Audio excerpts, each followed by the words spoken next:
It is no longer news that most professional footballers go back to struggling financially after retiring from the game. However, there have been a handful who have done better for themselves after hanging up their boots. Starting off our list is Liverpool's legend Robbie Fowler. Despite being a childhood Everton fan, Fowler broke into the limelight for Liverpool in the early 90s and went on to become one of the most prolific strikers in Reds history, becoming the first player to score 30-plus goals in 3 consecutive seasons, a feat that earned him the nickname the God of Anfield. Fowler played at a time when footballers were still on modest wages. When he broke into the first team in 1992, his salary was a meager £200 per week, a type of salary that was the norm in the 90s. His talent caught the eyes of Liverpool's then head coach Graham Souness, who took Fowler under his wings and introduced him to a financial advisor. Under the guidance of Souness, Fowler excelled at Liverpool, winning back-to-back PFA Young Player of the Year awards in 1995 and 1996. He would go on to score 30-plus goals from 1995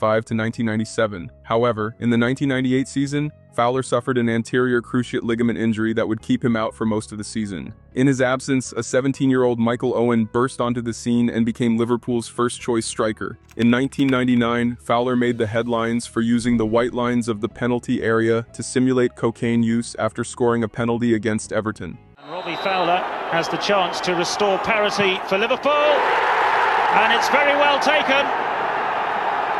And I'm not sure that's the most sensible of celebrations from Robbie Fowler, but he's enjoying the moment. He was fined £65,000 and was given a 6-match ban by the FA. Owen's emergence marked the beginning of the end for Fowler, as newly appointed manager Gerard Pique preferred a strike partnership of Owen and Heskey, and as a result, Fowler was now mostly reserved for cup games. In the quest for more game time, Fowler signed for Leeds and would go on to help Leeds qualify for the UEFA Cup. Despite a blistering start at Leeds, a recurring hip injury kept him out the following season. From then on, Fowler started to find himself moving further and further away from the spotlight, first to Australia, then Thailand, then India. It wasn't the fairy tale ending fans hoped for. His career didn't go out with a bang, it fizzled. A Premier League icon playing out his final days in semi-retirement leagues was tough to watch. Despite a somewhat disappointing end to his career, Fowler was remarkably well prepared for life after football. In 2009, he made headlines by topping the Sunday Times Rich list as Britain's richest sportsman.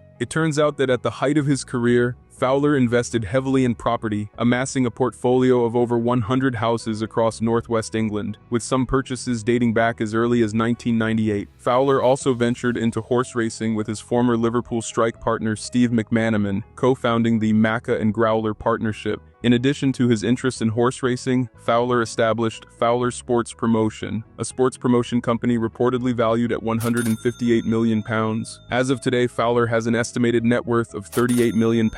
Another Englishman who also made a comeback after enduring a difficult end to his career is Ryan Bertrand. Ryan Bertrand's story didn't begin like most football fairy tales. He wasn't the golden boy or the wonder kid in the making. He was the loney. Bournemouth, Oldham, Norwich, Reading, Forest, Villa, you name it. He played there, all on loan from Chelsea. It was after a successful loan spell at Nottingham Forest in 2011 that he managed a return to Chelsea to become an understudy for Ashley Cole. His time at Chelsea would see him become the first player to debut in a Champions League final, as Chelsea went on to defeat Bayern Munich to clinch the 2012 Champions League title. The highlight of Bertrand's career was that wild night in Munich, but his consistency at Southampton is what really defined him. In 2015, he made the PFA Team of the Year, proving he could ball with the best of them. Whether it was FA Cup wins with Chelsea, helping Leicester lift the Community Shield, or representing Great Britain at the 2012 Olympics, Bertrand did it all. But just when it seemed like he still had more left in the tank, the game started pulling away from him. Bertrand quietly faded out of the limelight. After leaving Leicester in 2022, he found it difficult to find a new club, and after being without a club for 2 years, he officially retired in June 2024 at the tender age of 34. Yeah, just to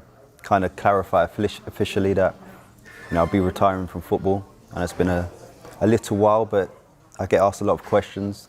When are you coming back, or what are you doing? So just to make that official that I'm retiring and very much looking forward to the next steps. Trust me, when you get to my age, that's still very young. Not my game. So why now? I've always been ahead of the curve. I really appreciated my time in the game, and I've been super excited about the business of sports. So I felt like staying ahead of the curve, I had things in position to transition quite easily. and I very much look forward to that. And when the time come, I was, thinking, what do I do? And decided to just start the next journey. Unlike most footballers, Bertrand wasn't naive. He had been planning for the next chapter from the very start of his career. Back in 2015, he co-founded Silicon Markets, a fintech brokerage that uses artificial intelligence to analyze real-time market data to help forex traders make profitable trades. In addition to revolutionizing day trading, Bertrand started his own football agency, which now represents players like Levi Colwill and Armando Broja. His agency also helped recommend talents like Moises Caicedo and Josko Gvardiol before they became household names. Bertrand is now thinking bigger than ever. He plans on opening a talent development center in Africa. The goal is to spot local football talent early and give young players the pathway to play in Europe. For a player who faced tough loan spells and didn't last long at the top, Bertrand has turned all that into fuel and has now accumulated a net worth of £30 million, which is now very much projected to go up in the future due to his multiple business ventures.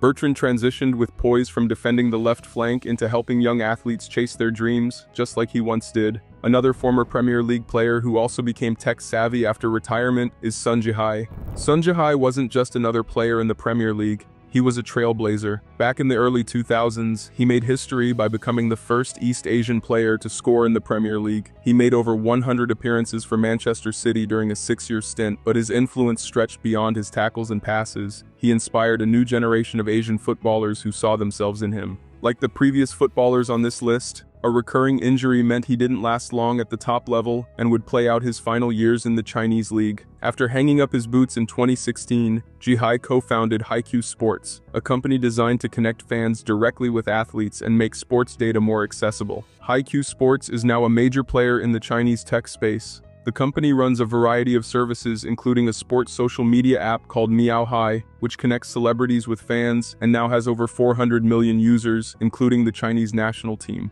Jihai's transition has been swift and successful. His company has enjoyed investment funding from leading Chinese venture capital firm China Media Capital. HQ Sports has grown to employ over 100 staff members, with their app now being used by a third of the Chinese population, leaving Jihai with an estimated net worth of £20 million, which is projected to grow as his app continues to gain traction. From Premier League history maker to tech CEO, Jihai has proven that success doesn't end at full time. Sometimes it starts right after the final whistle. While Jihai was busy building a tech empire in China, back in Africa, another football legend who was crafting a comeback of his own is Asamoah Gyan. You know his name, you know the dance, you probably remember that one penalty. But what you might not know is that Gyan's story cuts deep.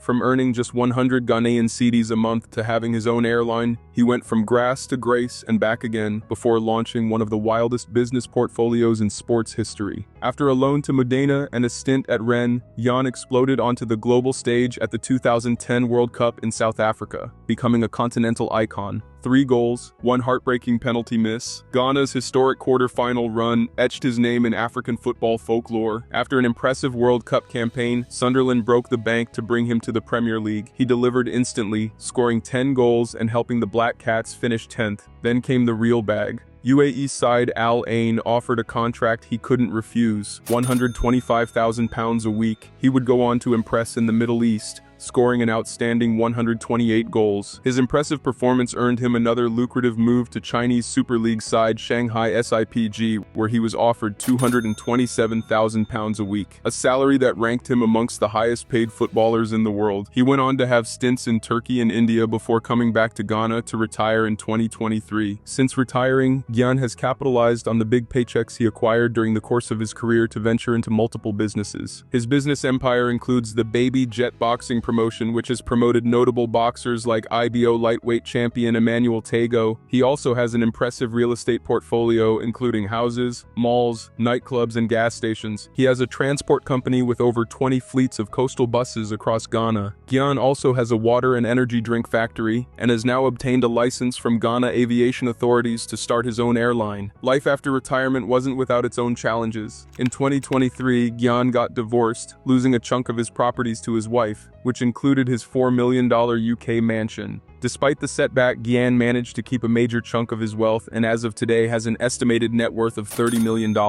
Another footballer who wisely invested his career earnings is Joda Pelro. Like many young Spanish talents, Joda was a product of Celta Vigo's youth system before making his way through clubs like Eibar and Real Madrid, but his big break came when he moved to Brentford, where he made a name for himself with his flair, goals, and creativity. His performances earned him a move to Birmingham and later Aston Villa, but at Villa Park, things didn't click. He only managed 10 appearances and left quietly after his contract was mutually terminated. Even though he never became a superstar, Joda didn't do badly financially during his time in England. He was on an average salary of £35,000 a week. In 2021, he was close to signing a big money deal in Saudi Arabia, but he walked away from it all. He'd already made his decision. "I lost my motivation. Football was never about the money for me. I had something bigger in mind." At just 30 years old, when many footballers are still actively chasing trophies, Joda retired. No farewell tour, no coaching license, no last dance in a lower league. Instead, he took all his savings and poured it into his own startup, Groin, an agrotech company that uses sensors and smart software to manage crop fields, telling farmers when to water, how to prevent fires, and what nutrients their soil needs. What once took different tools, Groin does in one for a fraction of the cost. He described it as terrifying. "I said no to more money than I'd ever seen. If this fails, I'd lose everything, but I believe in it." Groin is now one of the fastest growing agro-tech companies in Spain. In its first year, over 150,000 farmers signed up. The Spanish government has also partnered with Groin in a deal worth £600 million. Joda says his company is just getting started. By 2026, it's projected to be worth £3 billion. "We're like the iPhone of agriculture. Everyone thought I was crazy. Now they're calling me for investment advice." Joda walked away from the game when everyone thought he still had more to give, but instead of chasing goals, he chased purpose, and he's now set to become the latest ex-footballer to join the billionaire club without owning a club, a brand, or a broadcasting deal. Just brains, guts, and an idea that changed his life. While Joda proved that walking away early could lead to billionaire dreams, Andrea Pirlo started his business empire off his footballing fame and family fortunes. Unlike the previous footballers on this list, Pirlo has a privileged background. He was born into an upper-class Brescian family. His father, Luigi Pirlo, founded the LG Steel Company in Brescia in 1982, one of the most prominent metal trading companies in Italy. Pirlo enjoyed a successful football career playing for both Milan clubs and was crucial for Juventus winning 4 consecutive league titles. However, the highlight of his career was winning the 2006 World Cup against France. In his prime years, he was regarded as one of the most technically gifted players in his time. His elegance made him a natural fit for high-end brand deals. Over the years, he partnered with high-fashion powerhouses like Nike and Rolex for premium designs. He wasn't just successful on the pitch, he enjoyed some very lucrative wages too. During his time at New York City FC, he was the highest-paid player in the MLS with an annual salary of $8 million. After a 22-year career, Pirlo retired in 2017. Just 3 years later, in 2020, he was appointed as head coach of his former club. However, after an underwhelming season where he failed to win the league and Juve were eliminated at the round of 16 stage of the Champions League, he was sacked. Despite the underwhelming experience, he still parted with an estimated $14 million from his uncompleted 2-year coaching contract. Although Pirlo is still very much active in the football world as a coach, since hanging up his boots in 2017, Pirlo has taken the reins at his family's wine connoisseur, which produces over 20,000 bottles of wine per year with an estimated profit of $5 million annually. As of today, Pirlo has an estimated net worth of $50 million, and he is now on a trajectory to make more money than he ever did in his active years. Another footballer who is also on this trajectory is Gerard Pique. He conquered Europe on the pitch, lifted the World Cup for Spain, and became one of football's most iconic defenders. But Pique didn't stop at retirement, he leveled up. Just like Pirlo, Pique was born into a rich and powerful Catalonian family. Pique's grandfather, Amador Bernabeu, served as FC Barcelona's vice president for 23 years, and by the age of 10, Pique joined Barca's youth academy La Masia. He was a vital part of the Barcelona team that dominated European football in the early 2010s. After a successful football career that saw him win a World Cup title and an impressive 3 Champions League and 8 La Liga titles, Pique retired in 2022 and transitioned into business. He founded Cosmos Holding, a media company that made global headlines when it signed a $3 billion